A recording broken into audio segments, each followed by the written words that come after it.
আরে এসব কি করছো? কি হলো?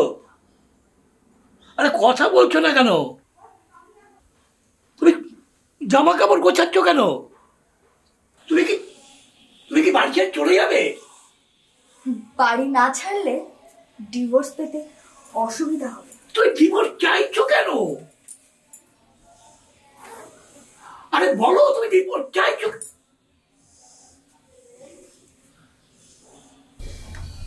হ্যালো, হ্যাঁ বলুন, তোমরা সবাই ঠিক আছো তো? হ্যাঁ মা, আমরা ভালো আছি। আপনার একটা পারমিশনের জন্য ফোন করলাম। আচ্ছা আচ্ছা, তো কিসের পারমিশন? আপনাদের রজত জয়ন্তী বিবাহবার্ষিকীতে আমি আর আপনার মেয়ে দায়িত্ব নিয়ে সেলিব্রেট করতে চাই। কি হলো বলুন, আমাদের এই ইচ্ছাটা পূরণে সাহায্য করবেন? সে তো 3 মাসের উপরে বাকি। আরে তোমরা জানি আমরা একটা বিশেষ প্রোগ্রাম করতে চাই, তার জন্য প্রস্তুতি দরকার আছে। ঠিক আছে, আমি এই ব্যাপারে পরে কথা বলবো। না না, এক্ষুনি বলুন। আপনি অনুমতি দিলে কাজ শুরু করে দেবো। বলুন, বলছি আমি না একটু ব্যস্ত আছি বুঝলে, আমি পরে কল করব। এবার বলো, তুমি ডিভোর্স দিতে চাইছো কেন? জীবনের সমস্ত পিছুটান থেকে আমি মুক্তি চাই। কেন? আচ্ছা আচ্ছা, আমি কি তোমার উপর কোনো অত্যাচার করেছি, কোনো শারীরিক নির্যাতন করেছি? তুমি কেন, কোনো বুদ্ধিমান স্বামী আমার মতো একজন সরকারি কর্মচারীর ওপর শারীরিক নির্যাতন করবে না? আমি যে একটা প্রাইভেট সেক্টরের সামান্য কেরানি, এই কথা আমাকে মনে না করে দিলেও পারছে। রুমকিকে জন্ম দেওয়ার পর তোমার মা আমাকে এই চাকরিটা ছেড়ে দিয়ে বাচ্চা মানুষ করতে বলেছিলেন। দেখো, মা কিন্তু প্রাচীন যুগের মানুষ। তিনি যখন জানতে পারলেন তুমি আর মা হবে না, তখন তিনি বংশ রক্ষা করার তাগিদে হয়তো মাঝে মাঝে তুমি দুই একটা কথা বলে ফেলেছে। আমার আমার আমার কি করা আছে বলো? প্রত্যেকদিন তোমার মা তোমার সামনে আমাকে হেনস্থা করতেন, সেটা দেখেও তুমি চুপ করে থাকতে। আমার মা তো প্রাচীন যুগের মানুষ ছিলেন।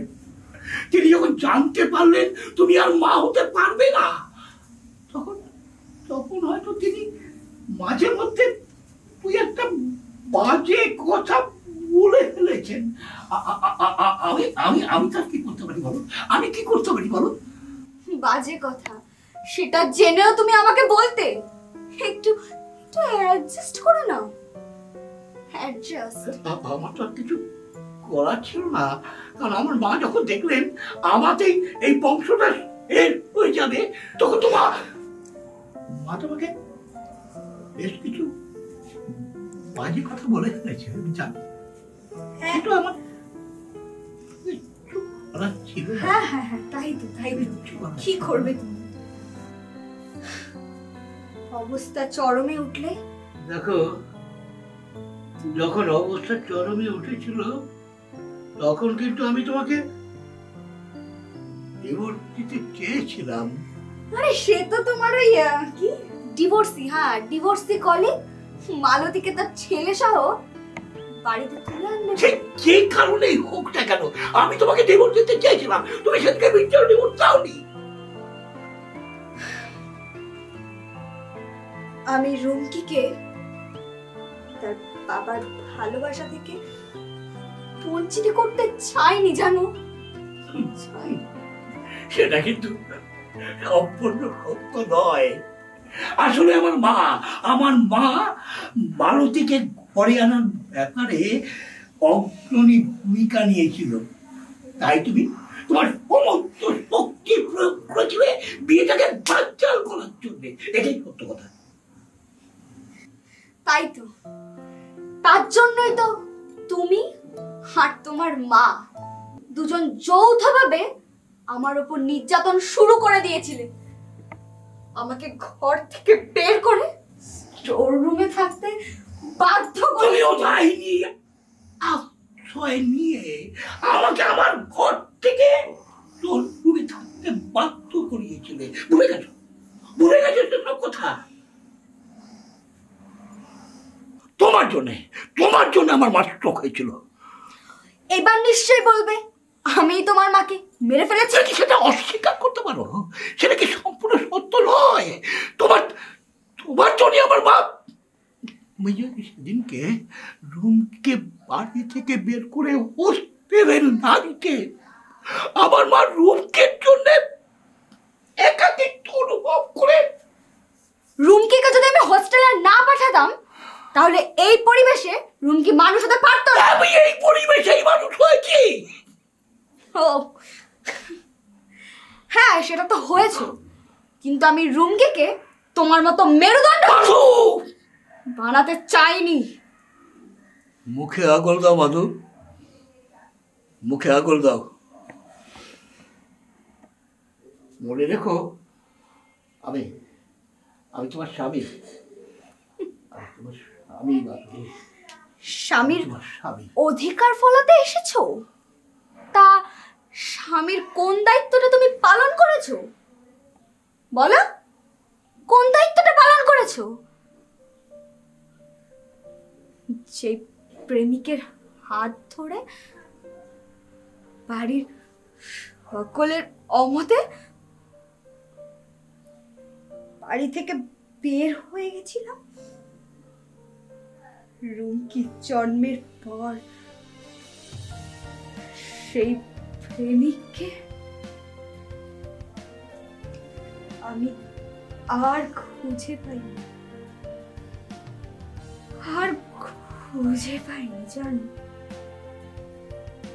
আমার প্রেমিক মারা গেছে আমার প্রেমিক। আমি তো আছি মাঝে, আমি তো এখন আছি, আমি তো মারা যাইনি। আমার প্রেমিক যেন মারা গেছে। আমার প্রেমিকার বেঁচে নেই। মাধু, তুমি সব ভুলে যাও। আমরা আবার নতুন করে শুরু করতে পারি। আমাদের দুজনকে খুব বেশি করে প্রয়োজন মাধু, খুব বেশি করে প্রয়োজন। আমার আর কোনো প্রয়োজন নেই। আমার আছে মাধু, আমার তোমাকে ভীষণ প্রয়োজন আছে মাধু। বললাম তো আমার নেই। আমি সমস্ত পিছুটান থেকে তোমাকে মুক্তি দিলাম। আমি শর্তহীন ডিভোর্স পেপার পাঠিয়ে দেব। আমি দেব না। ঠিক আছে, পারলে আটকে দেখো। মধু, এখন আমাদের না এখন থাকার দরকার আছে মাধু। আমি আর মাত্র 7 মাস পর রিটায়ার করতে চলেছি। আমি আমার জীবনটা কিভাবে। তোমার সমস্যাটা কি বলো তো? আমি তো কিছু বুঝতে পারছি না। তোমার রিটায়ারমেন্ট হচ্ছে ঠিক আছে, এক সময় সবাইকেই অবসর নিতে হয়। আমিও তো কিছু বছর বাদেই অবসর নিতে চলেছি। ওই অবসর নেবার পর অনেক মোটা টাকা পেনশন পাবে। সেটা তো তুমিও পাবে, বুদ্ধি করে চললে দেখবে। পাবো না, পেনশন নেই আমাদের। প্রাইভেট সেক্টরে পেনশন থাকে না বাবু, একটা এককালীন টাকা দেয় ওরা। ঠিক আছে, ওই এককালীন টাকা দিয়ে তুমি বুদ্ধি করে চললেই সব সমস্যার সমাধান হয়ে যাবে। আমার যদি কোনো অসুখ বিসুখ হয় তখন তখন তখন তখন আমাকে কে কে দেখবে মাধু? আমাকে কে দেখবে বলো? প্রয়োজনে এই বাড়িটা বিক্রি করে দাও, কি বিক্রি করে দিয়ে কোনো ভাড়া বাড়িতে চলে যাও। আবারই টাকা দিলে অনেক লোকজনই আসবে। মাধু মাধু তুমি আমার ছেড়ে যেও না মাধু, প্লিজ প্লিজ মাধু, আমাকে ছেড়ে যেও না, আমার আমার আমাকে আমাকে ছেড়ে যেও না, তোমাকে তোমাকে আমার ভীষণ প্রয়োজন মাধু, খুব প্রয়োজন। এখন তোমার আর কোনো সমস্যা হবে না। ওই তো তোমার ওই ডিভোর্সি কলিগ মালতী, সে তো তোমার জন্য এখনো অপেক্ষা করছে। তার ছেলে তো শুনলাম এখন আমেরিকাতে সেটেল। সমস্যা কোথায়? তাকে ঘরে নিয়ে আসো। আমার এই বয়সে আর তো বিয়ে করা সম্ভব নয়। সেদিন যদি তুমি আমাকে মিউচুয়াল ডিভোর্সটা দিতে, আমি তাহলে মারুতিকে বিয়ে করতে পারতাম। আজকে আমাকে আর একা হয়ে যেতে হতো না, একা হতো না, হতো না মারুতি, ভালো থাকতো আমার পাশে। রাত পেরিয়ে যাচ্ছে, হ্যাঁ হ্যাঁ হ্যাঁ সকাল হলেই হ্যাঁ আমি চলে যাব। তুমি সাবধানে থেকো, ওষুধপত্রগুলো ঠিক করে খেও সময় মতো। হ্যালো, হ্যাঁ রমেন, হ্যাঁ আমি বলছি। এমা, সে কি, কেন? আরে বাবা, এসব পাগলামি করার কোনো দরকার আছে বুঝি? ঠিক আছে ঠিক আছে, রাত তো প্রায় শেষ, আমি সকালেই পৌঁছে যাব। ঠিক আছে ঠিক আছে। যেও না মাধু, মাধু তুমি যেও না, মাধু মাধু মাধু মাধু মাধু তুমি যেও না, যেও না মাধু, তুমি যেও না, তুমি যেও না মাধু, তুমি যেও না মাধু, যেও না মাধু, আমাকে আমাকে এলে তুমি যেও না মাধু, আমি একা থাকবো কি করে বলো? আর তুমি যদি সমস্ত সম্পর্ক ছিন্ন করে যেতে চাও, তাহলে চিহ্নগুলো কেন নিয়ে যাচ্ছ?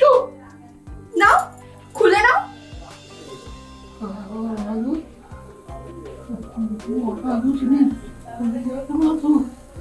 তুমি আমাকে একা রেখে